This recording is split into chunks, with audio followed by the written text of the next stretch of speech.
Hello guys, সবাই কেমন আছো? আমি বেশ ভালো আছি।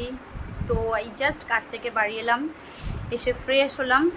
এবারে দেখছি ফ্লিপকার্টে বিগ বিলিয়ন ডে চলছে, তোমরা সবাই জানো। তো অনেক এই যে পার্সেল আমার চলে এসেছে। এখন পার্সেলগুলো আমি অনেক অর্ডার করেছি, তো পার্সেল খুলতে গেলে এখন সময় লাগবে।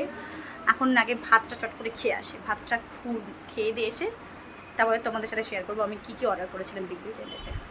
তারপর লাঞ্চে বসে গেলাম, আজকে স্যাটারডে ছিল তো ভেজ ছিল। তারপর একেবারে কাঁচি হাতে আনবক্সিং করতে বসে গেছিলাম। এইগুলো এসেছিলো অর্ডারে, আমার আরও কিছু অর্ডার ছিল, ওগুলো পরে আসবে। তারপর রায়তা খেয়ে দিদির ছেলের সাথে একটু খেলে নিচ্ছিলাম। তারপর সন্ধেবেলায় একটু হাঁটতে বেরিয়েছিলাম, হেঁটে বাড়ি এলাম। এসে দেখি আবার দুটো পার্সেল এসছে, তো দেখি এই দুটো পার্সেলে আবার কী আছে। তারপর নেক্সট পার্সেলে এগুলো এসেছিলো। তারপরে দিদিরা ডিনার করে রাত্রিরে বাড়ি চলে যাচ্ছিলো। তো ব্লগটা এখানে শেষ করলাম। Good night.